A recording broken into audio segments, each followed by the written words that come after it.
General de Comunicación Social de la Universidad de Guadalajara en el marco de la Feria Internacional del Libro de Guadalajara. Damos inicio a nuestras actividades vespertinas con la charla Inteligencia Artificial y Periodismo, lecciones de IA. Nos acompañan en el Presidium Alejandra Molina. Ella es periodista, columnista, analista internacional e ingeniera de materiales con un minor en metalmecánica. Cuenta con un diplomado en Inteligencia Artificial y Aprendizaje Automático sin código por el MIT. Es titular en El Radar y cotitular de Es Tendencia, espacios de noticias de ADN 40. Ha sido colaboradora para Americano Media, NTN 24, Kiss FM y Radio Fórmula. En 2018 tuvo la oportunidad de entrevistar a los candidatos a la presidencia de México y ha entrevistado a figuras relevantes del ámbito político nacional. Ha sido moderadora de mesas de análisis y también conferencista en eventos nacionales e internacionales.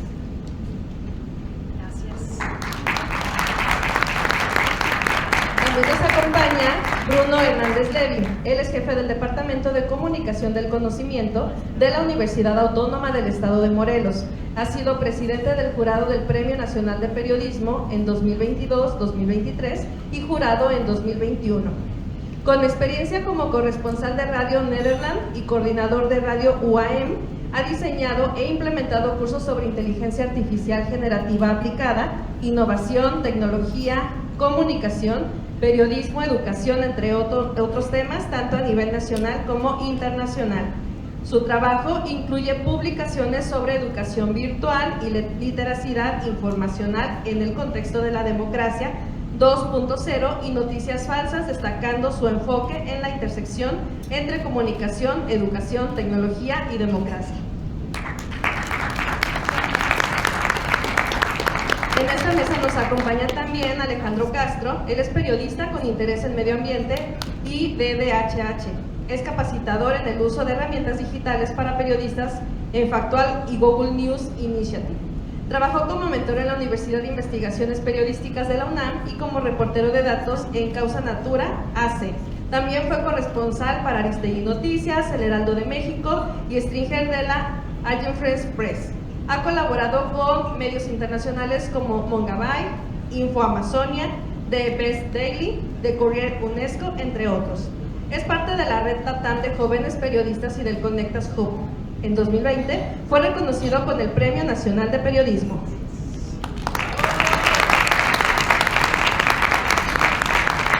Está también con nosotros quien moderará esta charla, Julio Alejandro Ríos Gutiérrez. Él es director de la estación de Radio Universidad de Guadalajara y conductor de Canal 44. En 2023 recibió el Premio Estatal a la Excelencia Periodística 2023 en la categoría de Análisis Político, otorgado por el Foro Nacional de Periodistas y Comunicadores Capítulo Jalisco. Fue jurado del Premio Nacional de Periodismo en 2020. Es licenciado en Periodismo, maestro en Transparencia y Protección de Datos Personales y profesor investigador del Centro Universitario de Guadalajara. Sin más preámbulo, cedemos el uso del micrófono al moderador de esta charla. Muchas gracias, Lupita Cárdenas. Por supuesto, muchas gracias a todas y todos que nos volvemos a saludar de manera grata en este foro. Vamos a platicar de estos temas de una manera más como lo hacen en las tertulias, ¿no? Para no hacerlo tan rígido. Yo tengo varias cuestiones en la cabeza que quisiera preguntarles a quien guste contestarme, por supuesto, que también esperamos tener un espacio con ustedes para las inquietudes que quieran externarnos, pero sin duda esta nueva revolución de la inteligencia artificial, si bien pareciera que todavía no ha explotado en todo su potencial, sí nos da elementos para alcanzar a vislumbrar que va a redefinir el rol del periodista, ¿no? Habilidades como el prompting no las habíamos escuchado hace 2 años ni siquiera, y ahora ya se utiliza mucho esta palabra en el mundo del periodismo, y hay diferentes herramientas y también hay temor. Hay temor de que se pueda eliminar cierto catálogo de empleos, como por ejemplo, hay quien dice, pues ya no se va a necesitar un switcher, o quizá en un estudio un camarógrafo, porque pues esto lo puede inteligencia artificial, pero también hay quienes dicen pueden aparecer nuevos empleos que hoy no nos imaginamos. Hace 20 años nadie hablaba de un community manager, por ejemplo, y hoy pues es una pieza fundamental de la cadena de producción informativa. Entonces, esto sin duda es lo que yo primero pondría en la mesa. ¿Qué herramientas están utilizando en el periodismo actualmente en cuanto a inteligencia artificial? ¿Qué soluciones existen? ¿Y cómo estaría redefiniendo el potencial del periodista también? Porque hay eficiencia y ahorro de tiempos. ¿Quién quisiera platicar de esto? Igual si quieren empiezo yo. Pues mira, la verdad es que ha sido un tema muy interesante en los últimos años. Y se los puedo platicar hasta desde el punto de vista del Premio Nacional de Periodismo. Cada año en este tema de estar como jurado te toca leer muchos trabajos que se hacen a nivel nacional, y es cierto que en años anteriores, sobre todo aquellos que tenían que ver con trabajos multiplataforma o estos reportajes más de fondo donde tienes un grupo grande de personas, o bueno, no tan grande, pero un grupo de personas que construyen una pieza periodística, ya había un uso de inteligencia artificial, porque acordémonos también que, bueno, todo lo que se ha vuelto el boom de la inteligencia artificial, esto ya lo platicaban en segmentos anteriores de este encuentro, es solamente por digamos, como la entrada de la inteligencia artificial generativa, pero la inteligencia artificial como tal ya la venimos usando mucho tiempo atrás. Ustedes, el tiempo que lleven usando Google Maps, llevan usando ya algunas cuestiones de inteligencia artificial aplicada, en ese caso a la navegación de mapas, por ejemplo. Pero en el caso particular del periodismo en México, grupos como PopLab o como Conectas venían ya trabajando con cuestiones de análisis de datos, por ejemplo, hasta con herramientas tan ahora que se han vuelto populares como Pinpoint de Google, que permite analizar una colección de documentos, digamos, bastante grande, ¿no? Y darle cierto sentido y orden, y que, bueno, a partir de eso puedas desarrollar tu trabajo. Entonces son herramientas que ya se venían ocupando. Y nosotros en el premio que se hizo este año, que fue premiarlos del 2023, esperábamos encontrar ya mucho más uso de inteligencia artificial, incluso declarado en las piezas. Sin embargo, no lo vimos tanto, pero a lo largo, digamos, del año he estado pudiendo recorrer, y mucho de lo que encontramos tiene que ver con el uso de los chats de tanto de ChatGPT, Meta AI, Gemini, e incluso el de Copilot. Son, digamos, como el uso general que la gente encuentra, ¿no? Por ejemplo, y algunos tienen más uso para una cosa que para otra. Por ejemplo, algunos Copilot lo ocupan más para generación de imagen. Durante un tiempo Copilot lo usaron mucho porque era el único que estaba abierto para búsquedas. Ahora, bueno, ya ChatGPT también incluye búsquedas en internet, ¿no? Gemini ha ido mejorando bastante en el tiempo, empezó como muy retrasado, ha ido mejorando. Entonces, bueno, un poco los usos de esos. ¿Y para qué? Bueno, lo han estado usando para generar, por ejemplo, ideas para titulares, ¿no? Para cómo cabecear algo. Lo han estado utilizando para corregir sus textos, que esto también es una preocupación importante en la velocidad en la que se producen ahora los textos que se ponen en línea. Muchas veces, y sobre todo lo vemos mucho lo vemos en todos lados, pero en el periodismo en nuestros estados de la República nos pasa que hay a veces menos control sobre aquello que termina siendo publicado y termina con grandes errores, o graves errores. Entonces, bueno, se ocupa ahora mucho para acelerar los procesos y poder resolver eso.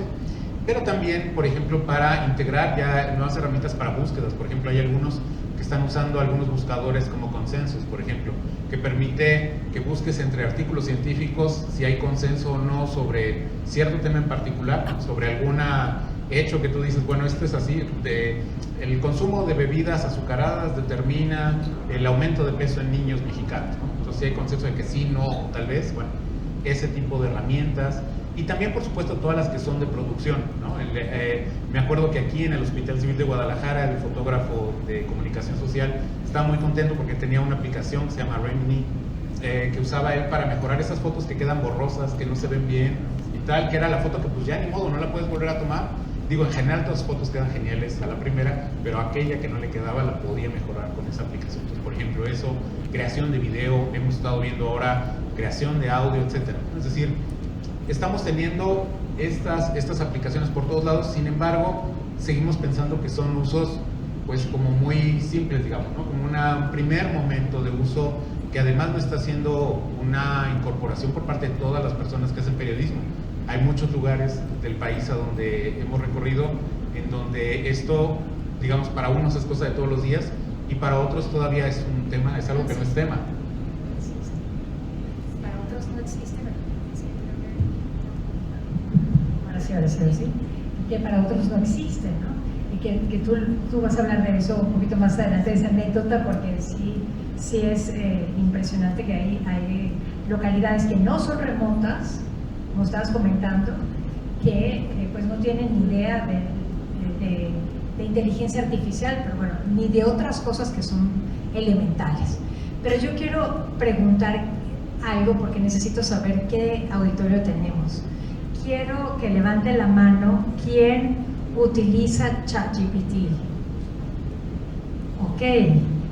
Quiero que me digan quién le puso nombre ya a su ChatGPT.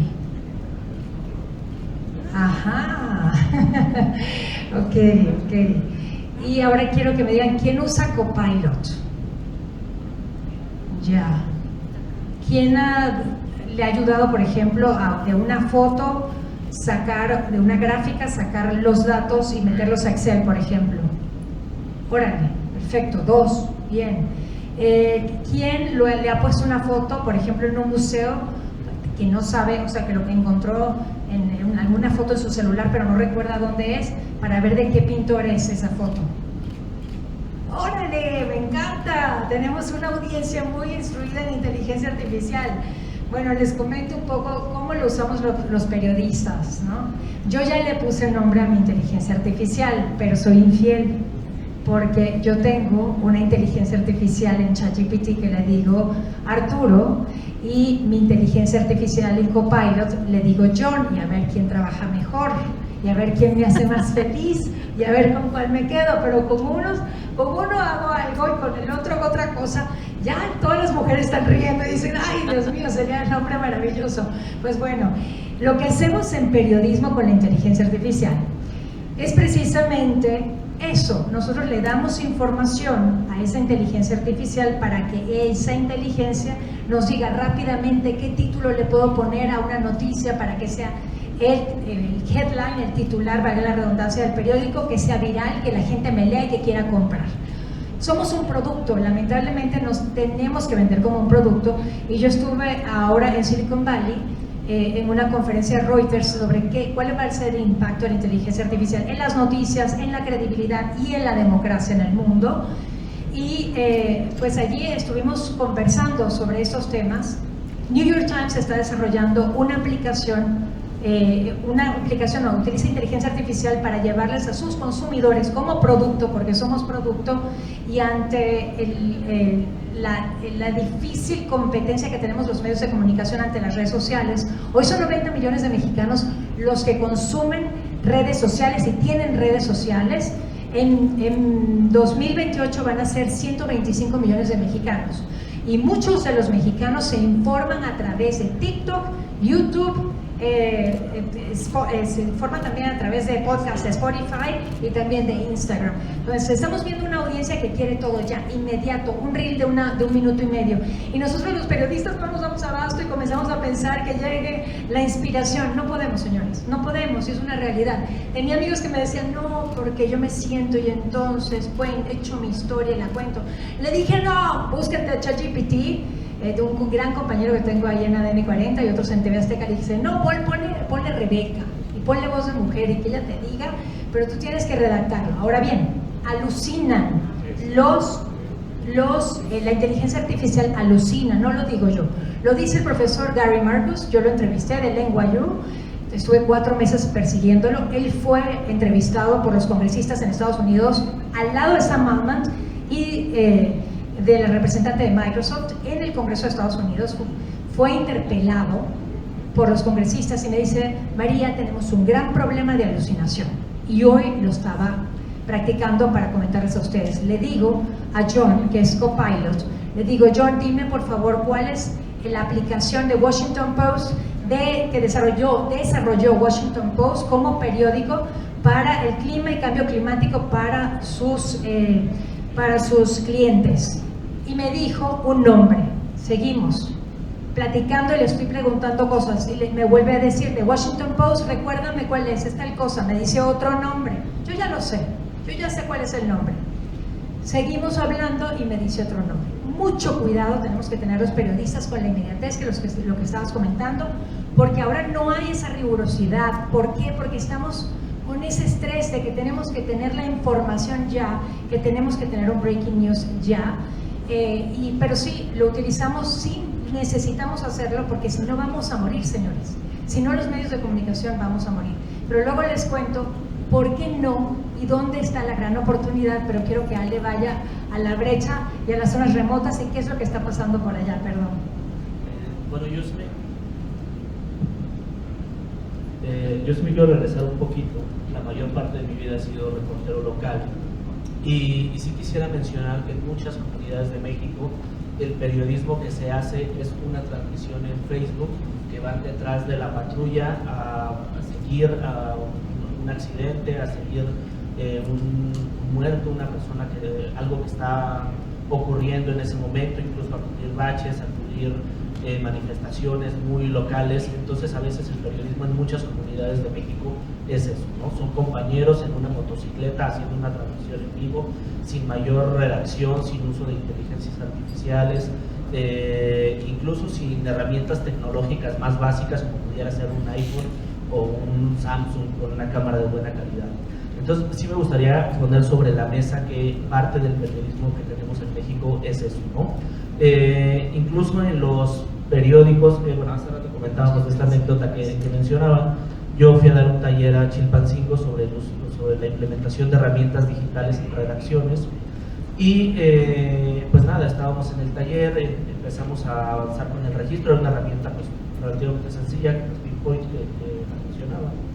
Entonces, bueno, decía, bueno, se pueden registrar con su correo de Google, y las personas de ahí me empiezan a preguntar cómo hacer un correo de Google para poderse registrar a la herramienta.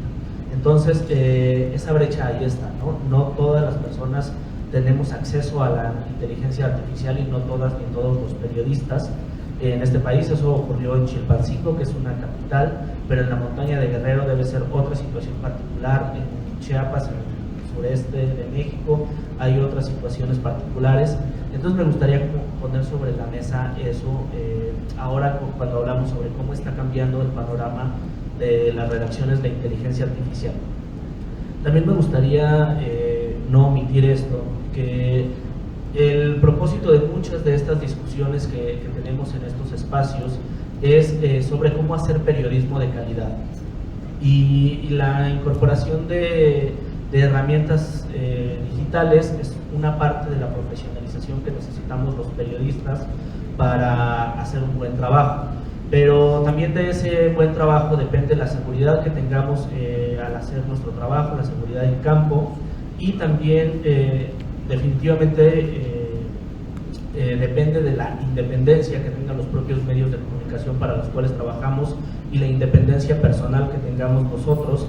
Y también necesitamos condiciones dignas de trabajo, ¿no? Para poder realizar de forma pues, correcta, para hacer periodismo de calidad.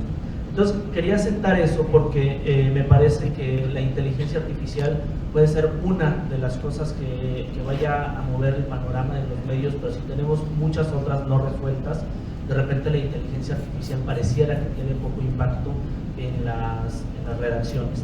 Y la incorporación tecnológica termina siendo a veces pues en las redacciones que se hace pues, mucho clickbait, ¿no? O que se hace nota diaria, nota de destajo, pues termina siendo pedirle a ChatGPT que nos redacte una nota sobre lo que acaba de pasar, y ChatGPT lo va a agarrar del medio que sí reportó y que ya lo subieron a la web, ¿no? Entonces muchas veces la incorporación tecnológica de la inteligencia artificial en las redacciones se está quedando en eso, y a mí me parece que todavía es problemático, pero lo dejo para que lo vayamos discutiendo un poco más.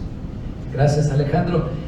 Y es que con todo esto que señalas, por ejemplo, las alucinaciones que llegan a tener estos chatbots, estos robots, y también la brecha que hay entre las regiones, que incluso está estudiado cómo la diferencia es entre el norte global y el sur global también, porque los medios de comunicación, de forma institucional algunos, han generado sus propias soluciones. El primero, el famoso QuakeBot del 2014, que fue el año en que se publica la primera nota, el hecha con inteligencia artificial sobre un sismo en Los Ángeles, pero el Zuckerberg en Corea del Sur, procesando información que son datos duros, como los resultados de los deportes, o las conductoras de inteligencia generadas con inteligencia artificial en Tsinghua, etcétera.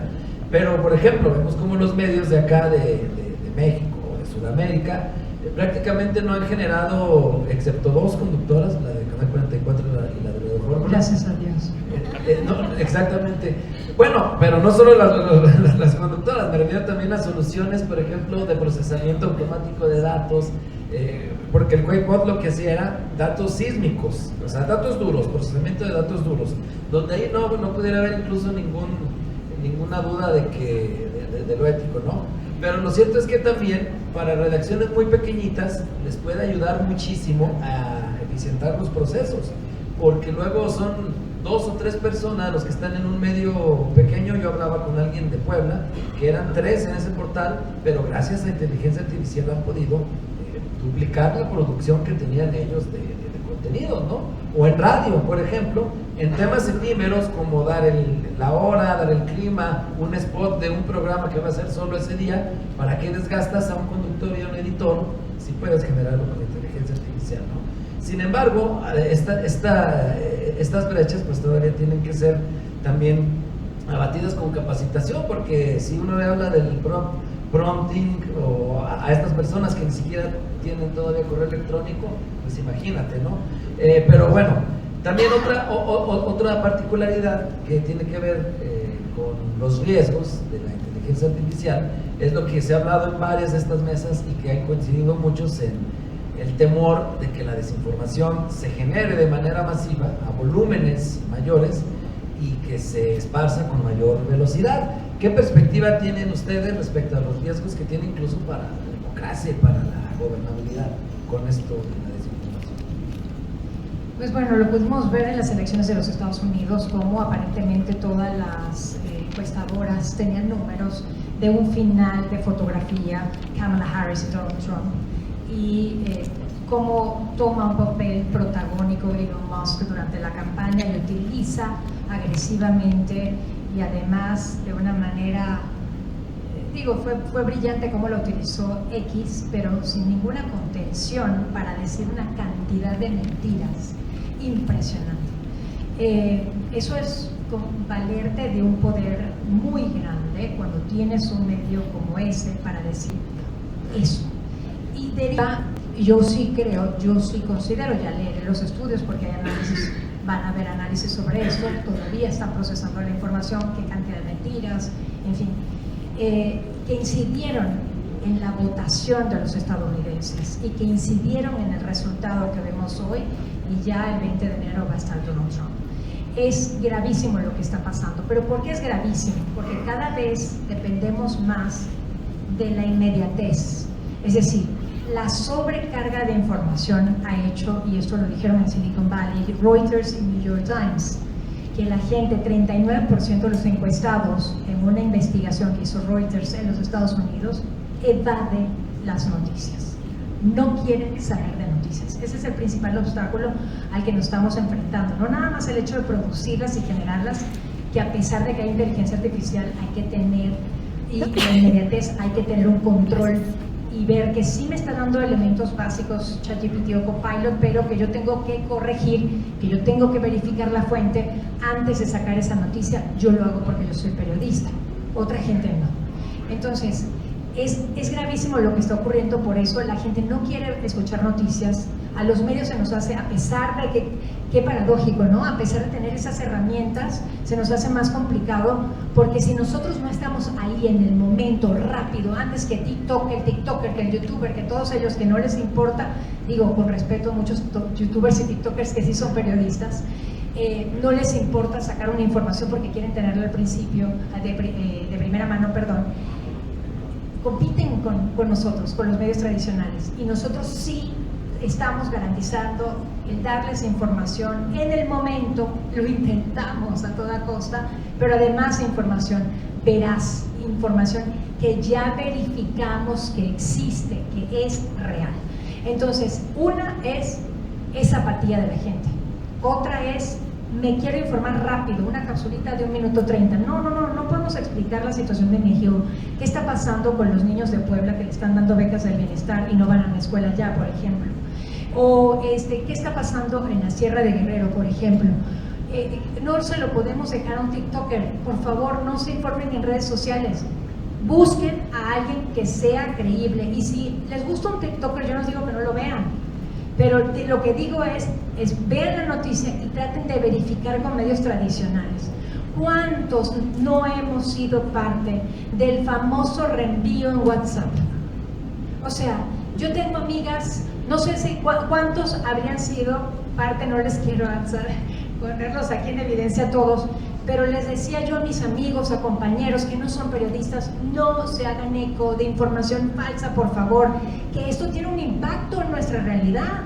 O sea, si la gente llega y comienza a decir una información falsa como que Banco Azteca estaba quebrado, por ejemplo, lo grave que es esto, que hay demandas en Estados Unidos por quienes llevaron a cabo esta información, ¿qué hace la gente? Corre y retira su dinero del banco. ¿Y qué hace eso? Ponen el banco en jaque.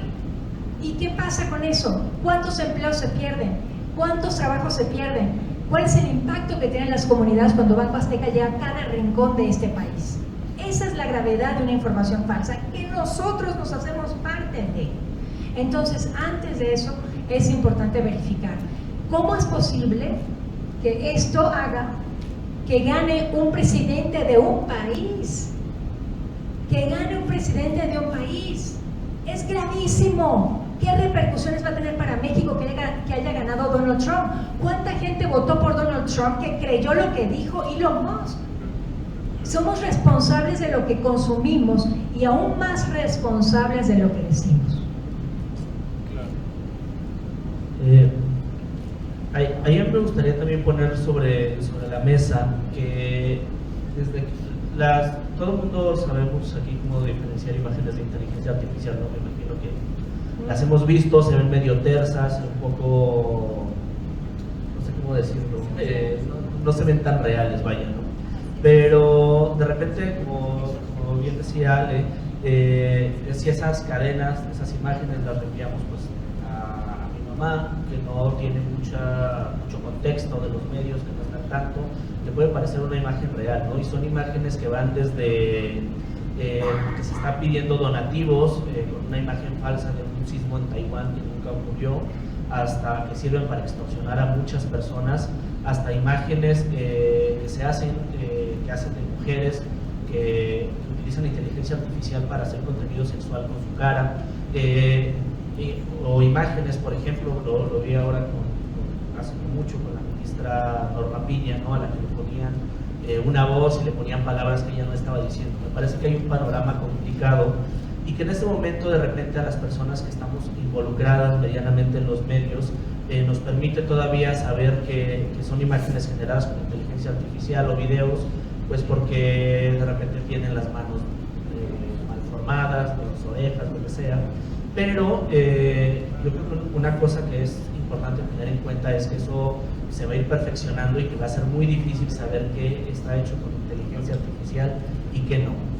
Y ahí me parece que también los medios tenemos un reto que es importante, porque de repente a las personas también, yo creo que les da lo mismo a veces al público en general, al grueso de las personas que consumen noticias, que son audiencias, no les interesa tanto si la nota la hacemos con ChatGPT o si la verificamos o no, porque también creo que tenemos un problema de credibilidad en los medios que hay que asumir, porque también es importante decirlo, la prensa históricamente le ha fallado a la sociedad, ¿no?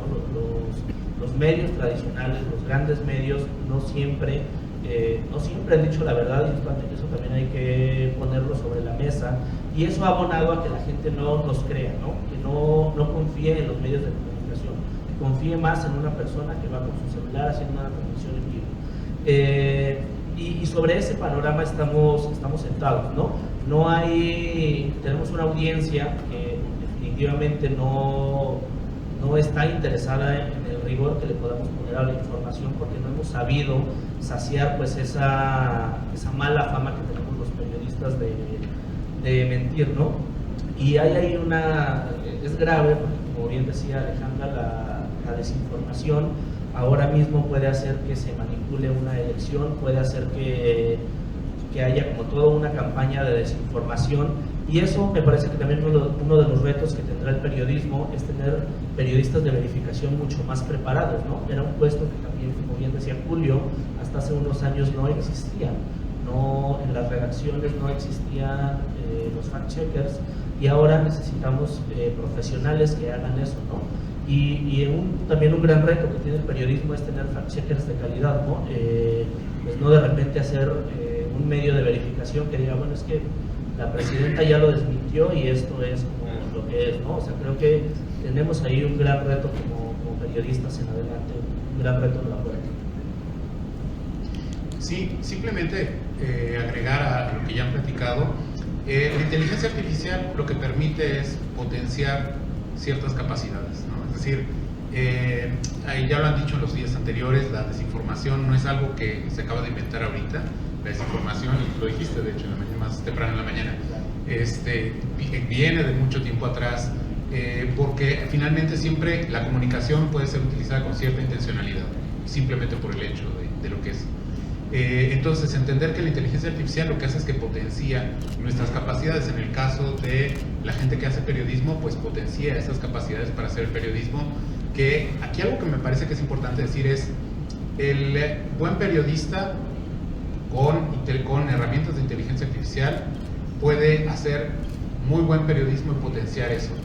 El mal periodista, el periodista que trabaja sin ética, que pues finalmente lo que quiere es cumplir y pues que le paguen y basta, no importa qué herramienta le pongas tan maravillosa y mágica, sus productos no van a tener la calidad porque no la está buscando, no es un interés, no es el objetivo, ¿no? Entonces, en cierto sentido me parece que es cierto la preocupación del informe Reuters, del alejamiento de las audiencias, de los medios mainstream sobre todo, que tiene que ver por un lado con el tema justamente de dejar de creer, pero también tiene que ver con el tema de los temas que me están poniendo en pantalla, que de repente son temas que dices, o sea, cuestiones donde de repente es así de violencia, violencia, violencia, ¿no? Asesinado, asesinado, asesinado, y dices, bueno, llega un punto donde dices que la agenda no tiene otra cosa más que pura violencia y tal, ¿no? Entonces empieza a haber un rechazo porque de por sí ya tienes una vida ajetreada, no quieres estarle poniendo elementos adicionales, ¿no? Entonces creo que es importante tener en cuenta todos estos factores y también pensar un poco en aquellas personas que trabajan fuera de los medios, que en mucho tiempo trabajaron en medios y que de repente ya se quedan un día sin medio y el medio se convierte en, ellos mismos se convierten en su medio, ¿no? Es decir, empiezan a trabajar ya con su marca personal y ya se llevan ellos a hacer su propio medio a título personal, pero que ahí lo que está haciendo la diferencia es la calidad del trabajo que están haciendo, ¿no? Y creo que ese es lo que hace realmente la diferencia. Ahora, ¿qué tenemos que trabajar? Tenemos que trabajar mucho de la mano de las audiencias, porque al final ese es el detalle que estamos teniendo. Las audiencias están pues consumiendo no siempre lo mejor, que también esto lo decíamos en otros momentos, no es solamente el consumo de lo que viene ahora con las etiquetas de exceso de calorías, exceso de azúcares y tal. Esto pasa también con la información. Hay información que te puede intoxicar, ¿no? Tanto que está este tema de la intoxicación. Y entonces, bueno, te puede intoxicar tal. Entonces, bueno, también tendríamos que trabajar de mano de las audiencias para que también puedan ir seleccionando aquello que van a consumir, ¿no? Y esto tiene mucho que ver con que el trabajo de periodismo que se haga de calidad. En el momento en el que dejamos esta parte ética, la dejamos de fuera, dejamos de trabajar con calidad, empezamos a producir material que, bueno, va a consumir la gente basura y pues traerá las consecuencias.